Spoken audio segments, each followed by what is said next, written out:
Hello everyone, आज हम बहुत इंपॉर्टेंट क्वेश्चन करने वाले स्पेशल फंक्शन का।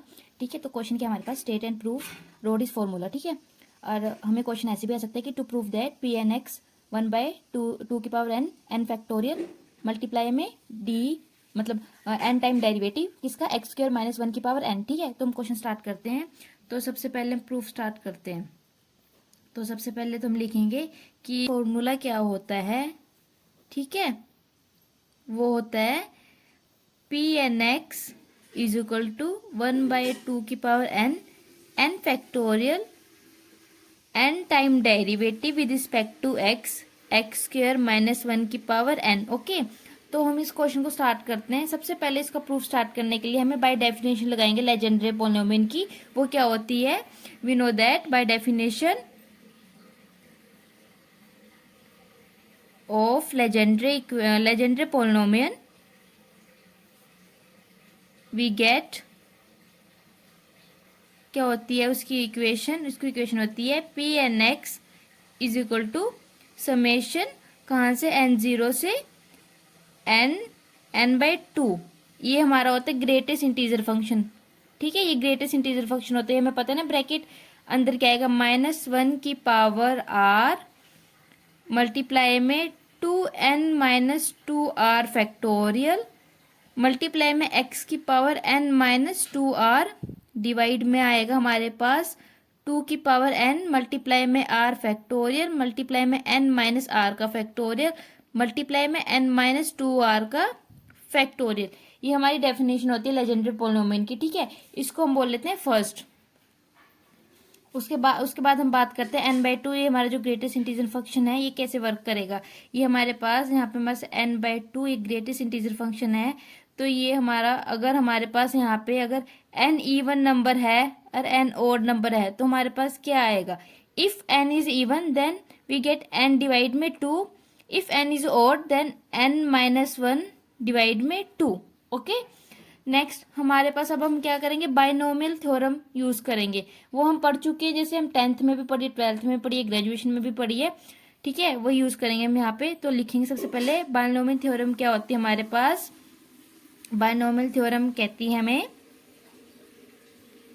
वी हैव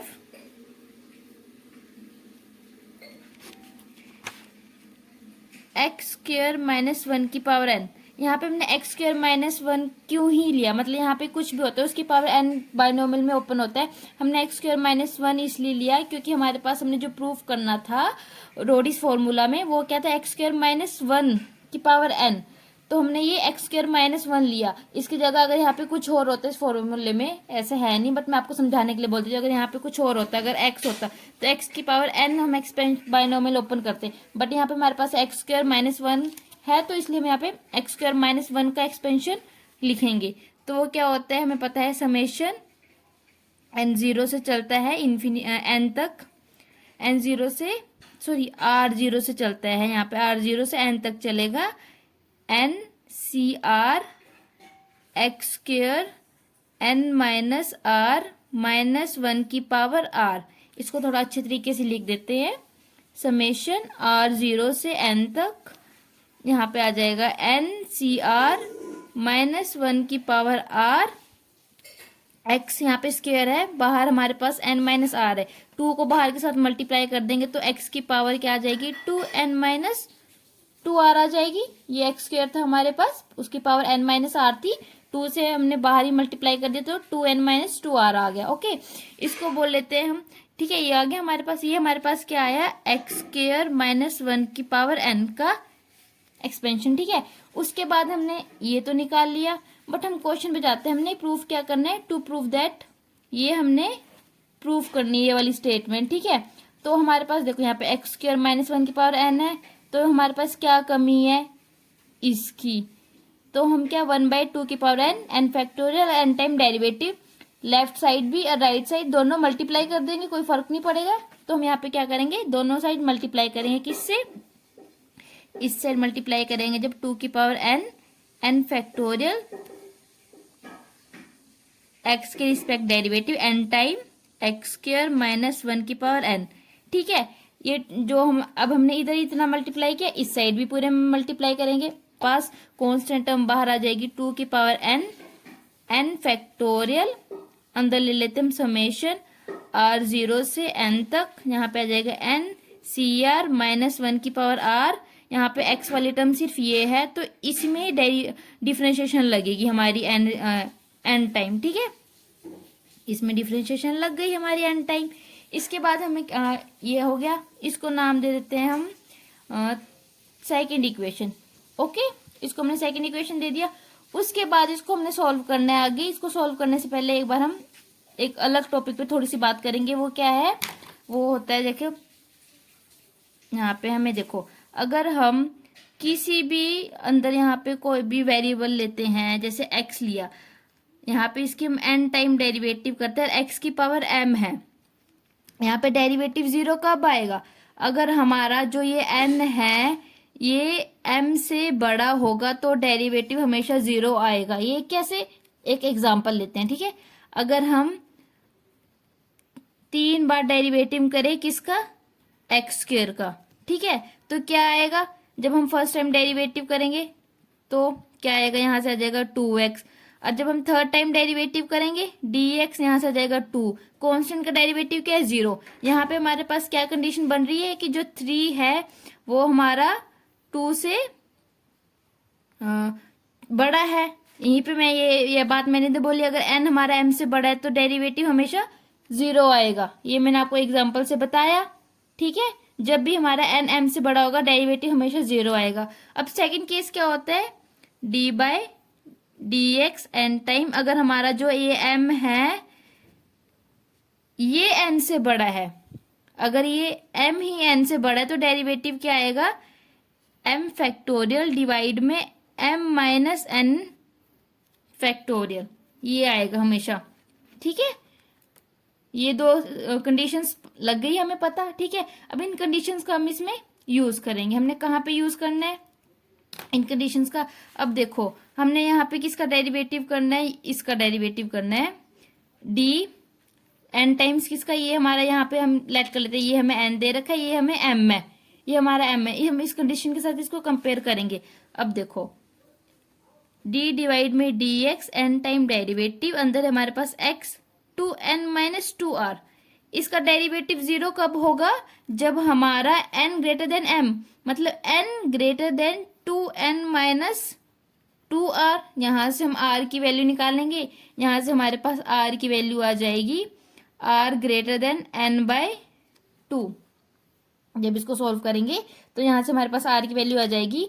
इसका डेरिवेटिव 0 कब होगा, जब हमारा r n बाय 2 से बड़ा होगा, तब हमारे इसका डेरिवेटिव 0 होगा, ठीक है।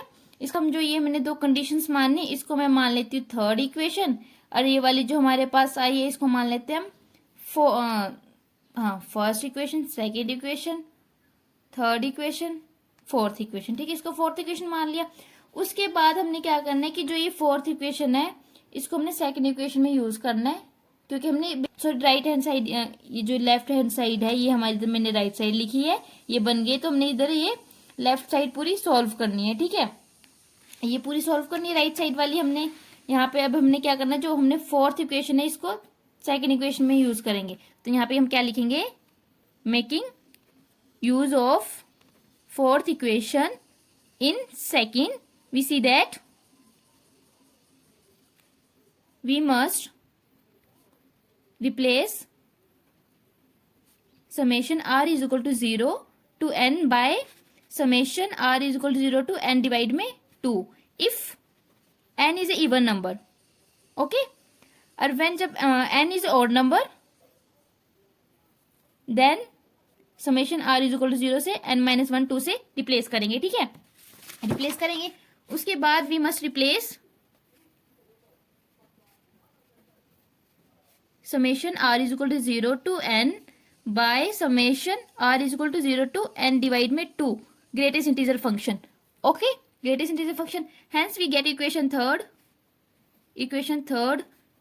reduces to, हमारे पास राइट हैंड साइड क्या था, 2n n factorial n time derivative with respect to x square minus 1 की पावर n।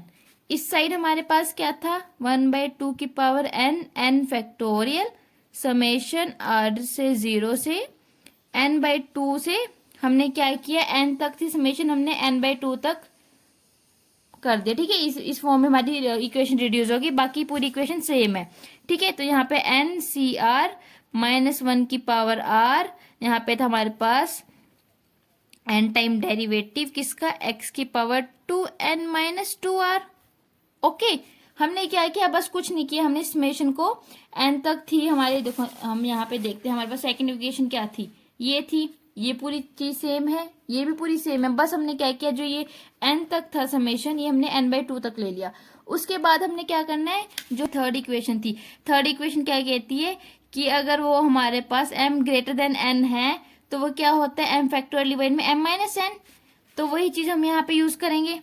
तो ये आगे वाली तो बिल्कुल सेम आएगी, तो इसको हम लिख देते हैं, क्या आएगा, 1/2n n factorial summation r0 से n/2 NCR -1 की पावर r। यहाँ पे हमारे पास क्या कहते हैं कि ये क्या है, m फैक्टोरियल, यहाँ पे हमारे पास m का काम क्या कर रहा है, ये तो m फैक्टोरियल है, तो इस पूरे का फैक्टोरियल 2n-2r का फैक्टोरियल, डिवाइड में क्या m-n, m-n, m ये पूरा है तो m में से हम n माइनस करेंगे उसका फैक्टोरियल। ओके, बस हमने क्या किया, इसको ये वाला फॉर्मूला यूज किया, ये आ गया यूजिंग थर्ड इक्वेशन। ओके, बस उसके बाद हमने क्या करना है, इसको और सॉल्व कर देते हैं, ये क्या बनेगा, 1/2n n फैक्टोरियल। ठीक है, यहां से हम इनके समेशन r0 से n/2। ओके, इसका फॉर्मूला क्या होता है, इसका होता है हमारे पास n फैक्टोरियल डिवाइड में r फैक्टोरियल n-r का फैक्टोरियल -1 की पावर r। ओके, ये हमारे पास है 2n-2r का फैक्टोरियल डिवाइड में 2n-n क्या हो गया हमारे पास, n-2r का फैक्टोरियल। ठीक है, अब इसको और ओपन कर देते हैं। ठीक है, यहां से हमारे पास क्या आ जाएगा, और यहां से हमारे पास बन जाएगा, इसको अंदर ले लेते हैं, समेशन बाहर कर देते हैं, समेशन r = 0 n/2, यहां से हमारे पास क्या था, 1/2n n फैक्टोरियल मल्टीप्लाई में n फैक्टोरियल डिवाइड में r फैक्टोरियल n-r का फैक्टोरियल -1 की पावर r 2n-2r का फैक्टोरियल डिवाइड में n-2r का फैक्टोरियल। यहाँ पे मल्टीप्लाई में हमारे पास x 2n-2r भी चलेगा। ठीक है, यहाँ से -n हो जाएगा, तो यहाँ से हमारे पास हो जाएगा x की पावर n-2r। ठीक है, एक पावर हम कम कर देते हैं ना, जैसे देखो यहाँ पे n टाइम डेरिवेटिव है, तो जब इसका डेरिवेटिव करेंगे तो इसमें से n टाइम इसकी पावर आगे जैसे माइनस हो जाएगी, तो मैं यहाँ लिखना भूल गई, यहाँ पे हमारे पास आएगा x की पावर n-2r। ठीक है, यहाँ पे भी हमारे पास 2n में से मतलब n माइनस किया तो x की पावर n-2r आ गया। उसके बाद जो कैंसिल हो रहा है वो कैंसिल करेंगे, n फैक्टोरियल कैंसिल हो रहा है। ठीक है, बाकी कुछ नहीं हो रहा, तो हम इसको क्या लिखेंगे, क्या बन गया, समेशन r0 से n/2 डिवाइड में 2n। ठीक है, ऊपर हमारे पास क्या है, -1 की पावर r 2n-2r का फैक्टोरियल x की पावर n-2r डिवाइड में हमारे पास r फैक्टोरियल n-r का फैक्टोरियल n-2r का फैक्टोरियल। अब हम सबसे पहले मैंने फर्स्ट इक्वेशन क्या लिखी थी वो देखते हैं। फर्स्ट इक्वेशन मैंने लिखी थी यहाँ पे, ये देखो first equation, definition of legendary equation क्या थी हमारे पास, Pnx = समेशन n0 से n/2 ओके -1 की पावर r, ये आ गया 2n-2r का फैक्टोरियल x की power n-2r 2n r factorial, ये बिल्कुल सेम आ गई, तो इस पूरे को हम क्या लिख सकते हैं, Pnx। तो यहाँ से हमारे पास फाइनली क्या आ गया कि ये टर्म पूरी किसके इक्वल है, Pnx के इक्वल, मतलब left hand side equal to right hand side, hence proved. बहुत इजी क्वेश्चन था, कुछ नहीं था, बस इसमें 2-3 स्टेप थे, क्या थे एक बार डिस्कस कर लेते हैं शॉर्टली। सबसे पहले हमने डेफिनेशन ऑफ लेजेंडरी इक्वेशन लगानी है। ठीक है, डेफिनेशन लगानी है। ठीक है, वो हमने क्यों लिखी है, क्योंकि हमें लास्ट में Pnx जाना है, तो वहां से हमें देखना पड़ेगा कि हमारे पास फाइनली आंसर आ रहा है या नहीं आ रहा है। ठीक है, उसके बाद हमने बायनोमियल थ्योरम लगाना है। बायनोमियल थ्योरम लगाते टाइम हमने देखना है यहाँ पे x² - 1 है, तो हमने x² - 1 की पावर n का एक्सपेंशन खोलना है। ठीक है, ये खोला, उसके बाद कुछ नहीं था, उसको सिंपली सोल्व करना है। आगे यहाँ पे जो हमारे पास सिचुएशंस बनेगी उनको यूज करना है, और इस लेफ्ट राइट साइड को पूरी को सोल्व करना है। वहां से हमारे पास जो राइट साइड थी वो पी एन एक्स आ जाएगी और हमारा सॉल्यूशन आ जाएगा। ठीक है, बहुत इजी है, ये पेपर में आते ही आते हैं। इसका प्रूफ 8 नंबर का, और इसके क्वेश्चंस भी आते हैं जिसमें हमने पी नोट एक्स निकालना होता है, P1x निकालना होता है, P2x निकालना होता है। हमें बोलते हैं कि अगर आप PNX निकालो जब हमारे पास N3 है या N4 है, उसका सॉल्यूशन निकालो। ये भी बहुत इजी क्वेश्चन है, ये मतलब निकालने के लिए सिर्फ 8 नंबर में आ जाते हैं पेपर में। आपको नेक्स्ट वीडियो में करेंगे हम ये इसकी वैल्यूज निकालना। तब तक आपको इस प्रूफ में कोई डाउट हो तो मुझसे कमेंट में पूछ लेना। आपको मेरे चैनल में सारे इंपॉर्टेंट क्वेश्चन मिलेंगे पेपर के पॉइंट ऑफ व्यू से। तो चैनल की प्लेलिस्ट चेक करना ना भूलें, चैनल को सब्सक्राइब करना ना भूलें। नेक्स्ट वीडियो में मिलते हैं इंपॉर्टेंट क्वेश्चन के साथ, तब तक बाय बाय।